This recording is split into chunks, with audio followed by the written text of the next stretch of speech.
The Pokemon Go 9th Anniversary Party event is the first event in July, and it features the debut of a new costume Pokemon that is shiny locked outside of this event, and we'll see the return of a very rare shiny mythical. By the end of this video, you'll know everything the event has to offer and the best tips to help you make the most of it. So the event runs from July 1st at 10 AM until the 6th at 8 PM local time. But what exactly does the event have to offer? Well, Party Hat Bulbasaur will finally be able to evolve into Party Hat Ivysaur and Venusaur, and a new costume Gimmighoul will be debuting. This Gimmighoul will be holding a 9th anniversary coin, and it can be shiny but only during this event. As soon as this event ends, it becomes shiny locked again. But more on how to get this Pokemon in a moment. For the bonuses, you will have an increased chance to become lucky friends, you'll have an increased chance to get lucky Pokemon in trades, Pokestops may turn gold without the use of a golden lure module, you'll have an increased chance to encounter shiny Pikachu wearing a cake hat and shiny Eevee wearing a party hat from raids, the new Gimmighoul holding a 9th anniversary coin will have a 9th anniversary themed special background, friendship levels will be increasing faster than normal through opening gifts, trading Pokemon or battling together in raids, gyms or trainer battles, you'll have a chance of finding 9 or 99 or even more Gimmighoul coins when spinning a Pokestop with a golden lure module. And during the 9th anniversary party, you may discover party hats in the wild. Tapping on these will award items or encounters with event themed Pokemon. These will be much like the Pokeballs and the apples we've seen in the game recently. And as I mentioned, for the first time in Pokemon Go, you might even encounter shiny Gimmighoul if you're lucky, but only for this event. In addition to the above, the 9th anniversary party will have special bonuses on certain days. From July 1st at 10 AM until July 3rd at 10 AM local time, you will have half hatch distance for eggs placed into incubators on these days. Between July 3rd at 10 AM and July 5th at 10 AM, you will have 2 times XP for catching Pokemon, and from July 5th at 10 AM to July 6th at 8 PM local time, you will have 2 times Stardust for catching Pokemon. And there are other bonuses that you can purchase or you might already have access to, but more on that later on. In the wild, you will be able to encounter Party Hat Bulbasaur, Party Hat Charmander, and Party Hat Squirtle. And it also mentions that first partner Pokemon will appear on certain dates throughout the event, so it looks like we could be seeing other starter Pokemon on certain days of the event as well. Or perhaps it just means that the Party Hat Kanto starters will be spawning on different days. For the raids, in 1-star raids will be Pikachu wearing a cake hat and Eevee wearing a party hat. In 5-star raids will be Cobalion, in Mega raids will be Mega Aggron, and Max Shuckle will be in Max Battles, and it'll be taking over for Max Monday on the 30th at 6 PM. And these aren't the only Pokemon that feature for this event. In field research, you will rarely be able to encounter Gimmighoul holding a 9th anniversary coin. You'll also get a free timed research at the start of the event that will reward XP, Stardust, encounters with event themed Pokemon, including Party Hat Bulbasaur, Party Hat Wobbuffet, and Gimmighoul holding a 9th anniversary coin. There will also be a couple of tickets you can purchase. For $2, you can get a timed research that rewards 1 Super Incubator, 1 Max Mushroom, and an encounter with Gimmighoul holding a 9th anniversary coin. And for $5, you will be able to purchase the Masterwork Research Wish Granted, which will get you a very rare encounter with shiny Jirachi. However, this research has been available before, so if you did purchase it last time, you won't be able to purchase it again. Either way, if you got this ticket last time or if you're buying it this time, having purchased the ticket will grant you some exclusive event bonuses. Those being 2 times incense duration, 2 times daily incense duration, and 2 times lucky egg duration. And if the 2 times daily incense duration stacks with the seasonal bonus, we could have hour-long daily incense each day, but I'm not actually sure if it will stack. There is also a web store 9th anniversary box that for $5 will get you a timed research ticket, exclusive early access to the Party Hat avatar item, 3 max potions, 3 max revives, and 1 star piece. There will also be new avatar wristbands for each of the teams available in the in-game shop, and there'll be event themed stickers available from spinning Pokestops, opening gifts, and for purchase in the in-game shop. Now there are a lot of important bonuses for this event, and I will be going through how you can make the most of them. But first, which event Pokemon are most worth focusing on? So we do have each of the Party Hat Kanto starters available in the wild, and these are all worth picking up. Firstly, they can all be shiny, and the shiny Party Hat variants are quite rare. And now with the addition of Party Hat Bulbasaur being able to evolve, all 3 of these Party Hat Kanto starters can evolve, so you can actually get some use out of them as well. Firstly, for Bulbasaur, Mega Venusaur is the 2nd best grass type attacker with Vine Whip and Frenzy Plant, and it's the 6th best poison type with Vine Whip and Sludge Bomb. G-Max Venusaur is also a strong Pokemon to power up for max battles if you have it, although if you want strictly a grass type attacker for max battles, G-Max Rillaboom is better. G-Max or Max Venusaur, however, is a better tank. For Squirtle and Blastoise, Mega Blastoise is the 4th best water type attacker with Water water gun and hydro cannon, and G-Max or Max Blastoise is a strong water type tank for max battles as well, so it could be worth getting the candy from catching these Party Hat Squirtle to power them up. Blastoise itself is also ranked 83 in the Great League, and it's ranked 42 in the Ultra League. And for Charmander, Mega Charizard Y is the #1 fire type attacker with Fire Spin and Blast Burn. And again, G-Max Charizard is a very strong fire type attacker for max battles. You can also get a Party Hat Wobbuffet from Timed Research. This Pokemon doesn't have any meta relevance, but being a Party Hat variant, it is a good collector's item, especially if you get the shiny. Also, Cake Hat Pikachu is available, and again, this and the shiny are collector's items. This Pikachu can't currently evolve, by the way, but it does have a shiny boost from raids.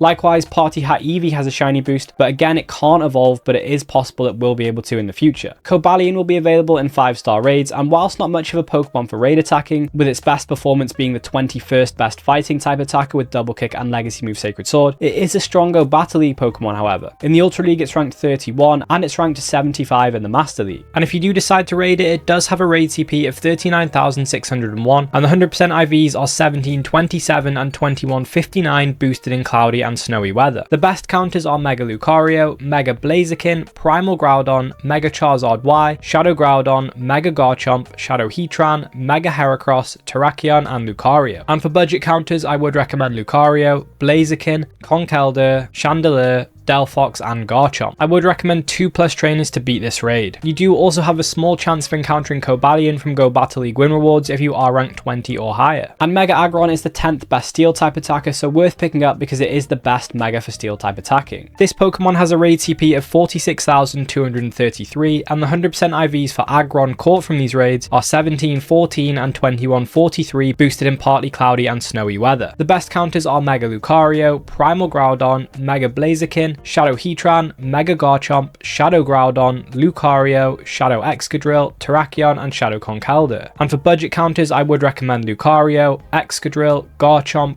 Conkeldurr, Blaziken, and Emboar. I would recommend 2+ trainers to beat this raid. And if you didn't get it last time, you will, after a special research of many steps, be able to get Shiny Jirachi. And it does have relevance being ranked 85 in the Master League, but other than that, this is a very rare shiny mythical Pokemon that you don't often get a chance to get, so it's well worth getting it while you can. Gimmighoul is also featured for the event, and it is available as a shiny both in its regular form and the 9th anniversary coin version, so definitely worth picking up while you can before it gets shiny locked again. This shiny works a lot like Meltan and Smeargle. And normally this Pokemon does require you to interact with Pokemon Scarlet or Violet to get it. To do this, you have to pair Pokemon Go with Pokemon Scarlet or Violet, and then send postcards you receive from gifts in Pokemon Go to Pokemon Scarlet or Violet. When doing this, you will receive a coin bag item in Pokemon Go, and it works like an incense spawning Pokemon to your location, but it only spawns Gimmighoul for the entire time. Note as well, it does work better if you walk around. However, this is a pretty steep requirement to have access to a Nintendo Switch and a copy of Pokemon Scarlet or Violet, but luckily during this event you can encounter it from Field Research, the free timed research, and the $2 ticket. So definitely a great chance to get your hands on this Pokemon if you don't own a Nintendo Switch or you can't borrow one. However, if you do have access to this and you can get the coin bag, you will be able to get the normal Gimmighoul, and you'll have a small chance of finding Gimmighoul with a 9th anniversary coin from it as well, and both can be shiny. Other than its rarity and getting it for the Pokedex, is this Pokemon relevant at all? Well, its evolution Goldengo is the 11th best ghost type attacker with Hex and Shadow Ball, and it's ranked 40 in the Master League. And Goldengo is even rarer than Gimmighoul because you do need 999 Gimmighoul coins to evolve Gimmighoul into Goldengo. It doesn't use candy to evolve, it just uses it to power up. And you can only get coins from catching Gimmighoul and spinning golden Pokestops. And luckily during this event, golden Pokestops will be dropping more coins than usual, so this is the best chance to get coins for this evolution. But how do you get access to gold Pokestops? Well, normally the only way is to get a golden lure module. You get this when you send postcards from Pokemon Go to Pokemon Scarlet or Violet on 5 different days. You can then deploy it on Pokestops and it will turn the Pokestop golden. But luckily during this event, one of the bonuses is that golden Pokestops will be randomly occurring, so it's a good chance to spin these for coins again if you don't have access to a golden lure module. Also, it's worth checking local groups via Campfire, Discord, Facebook Messenger, etc. to see if anybody is hosting a golden lure module party. These are community driven events where a load of trainers that have golden lure modules meet up and they all drop golden lure modules down in an area together. This allows everybody to benefit from each other's golden lure modules, and it's a great way to stack Gimmighoul coins really quickly. Do note as well, you can rarely find Gimmighoul from Golden Pokestops, but it will just be the normal Gimmighoul. You can't get the 9th anniversary version this way. Now, if you do want to power up a Golden Go, you will still need candy, which you can get a lot of from the coin bag. But how else can you maximize candy for Gimmighoul and for other Pokemon that feature during this event? Well, you could always use peanut berries when catching these Pokemon, and you can Mega Evolve a Pokemon that shares a type with the Pokemon you're catching to get more candy, Candy XL, and XP per catch. For Bulbasaur being a grass and poison type, you could Mega Evolve Venusaur, Beedrill, Gengar, Sceptile, Abomasnow, or Revert Groudon. For Squirtle, it's a water type, therefore you could Mega Evolve Blastoise, Slowbro, Gyarados, Swampert, or Revert Kyogre. For Charmander, it's a fire type, so you could Mega Evolve Charizard, Blaziken, Houndoom, or you could Revert Groudon. So if you can, reverting Groudon would be the ideal pick for Bulbasaur and Charmander. Gimmighoul is a pure ghost type, so if you want more candy for it, you could Mega Evolve Gengar, Banette, or Sableye. And Mega Evolving anything will get you more candy for Cobalion because it is caught from raids, but if you wanted bonus Candy XL, you would need to Mega Evolve something that's the same type as Cobalion. So for this, you could Mega Evolve Steelix, Scizor, Heracross, Blaziken, Mawile, Aggron, which is in Mega Raids during this event, Lopunny, Lucario, or Gallade. And remember to pick whichever Pokemon you do have at the max Mega level, so you can get more candy, XP, and chance for Candy XL. And trading can also get you extra candy depending on the distance between the two locations the Pokemon were caught. 10 kilometers or below will get you 1 candy and a 10% chance for Candy XL. Between 10 kilometers and 99.9 kilometers, you'll get 2 candy and a 25% chance for Candy XL. And if the distance is over 100 kilometers, you'll get 3 candy and a guaranteed Candy XL. Also worth noting that you can do an extra special trade per day this season because of the seasonal bonus. So overall, it's a good chance to be working on your Platinum Gentleman and Pilot medals. And trading is even more worth it during this event because you will have an increased chance to get lucky Pokemon from trades. And lucky trades are one of the best ways to get Shundos in the game because they always have a 12-12-12 IV floor, meaning you have a 1 in 64 chance of getting a Hundo or a Shundo through a lucky trade. For this reason, it will be worth using your 100 trades each day to try and get lucky Pokemon if you can. Not only this, but you do have an increased chance of becoming lucky friends when you're interacting with your friends during this event. And if you become lucky friends, this means your next trade is a guaranteed lucky trade. So for this, you do want to plan out which Pokemon you want to trade because some are a lot more worth it than others. And these are some targets I would recommend for a guaranteed lucky trade for raid attacking Pokemon: Groudon, Kyogre, Rayquaza, Necrozma, Zacian, Zamazenta, Kyurem, Lucario, Charizard, Gengar, Mewtwo, Tyranitar, Gardevoir, Blaziken, and Salamence, amongst others. And for Master League Pokemon, you could consider Zacian, Zamazenta, Origin Palkia, Solgaleo, Kyurem, Groudon, Therian Landorus, Lunala, Ho-Oh, Urshifu, Palkia, Tapu Lele, Metagross, Rhyperior, Florges, Reshiram, etc. So it's well worth interacting with friends as much as you can during this event by opening gifts, trading Pokemon, or battling together in raids, gyms, or trainer battles. And not only is this worth it to try and get lucky friends, but it's also worth it for leveling up friendships, because during this event, friendships will be increasing faster than normal, and leveling up friendship is one of the best ways to get XP in the game, because getting best friends gives 100k XP, which is 200k with a lucky egg active. Now back to candy, you can increase the amount of candy you get in a given time by increasing the amount of Pokemon you catch. So methods like quick catching, having catch assist from a great buddy, and utilizing Origin Palkia's spatial rend adventure effect to increase the encounter radius can help you get more catches. And some settings can help you speed up your gameplay and catch more Pokemon. In the advanced settings, firstly you can turn on Remember Last Use Pokeball. This is especially helpful when you want to use Great or Ultra Balls instead of Pokeballs to catch Pokemon, because it means each time you encounter another Pokemon, if you use the Great or Ultra Ball last, you will bring out your Great or Ultra Ball first, so you don't need to navigate the menu each time to swap from a Pokeball to a Great or an Ultra Ball. It's also worth selecting native refresh rate because it can give you smoother gameplay, because the refresh rate won't be capped by the game, it'll be capped based on your phone. This, however, may drain your battery a little bit quicker. And to go along with the candy, you do also want Stardust, and there is actually a way you can get a lot of Stardust during this event. So on the 5th and the 6th, we will have 2 times catch Stardust, and whilst this is decent, especially paired with a star piece, there is a reason why this bonus is better than you think, and that is because there is another event going on during this time, which is EV Community Day Classic, and this will be taking place on the 5th and the 6th between 2 PM and 5 PM local time. And bonuses like 2 times catch Stardust are much more valuable on Community Day because there is a 3-hour lure module bonus, and because of this bonus, it means more trainers tend to use their lure modules because they've got more value. So in more densely populated areas where there are a lot of Pokestops, there will be a lot more spawns. This means you can catch more Pokemon in a given area than normal, so you can get more Stardust than normal. Now if you want to know about other events going on in Pokemon Go and some tips for them, then I recommend checking out these videos on the screen now, and I'll catch you in the next one.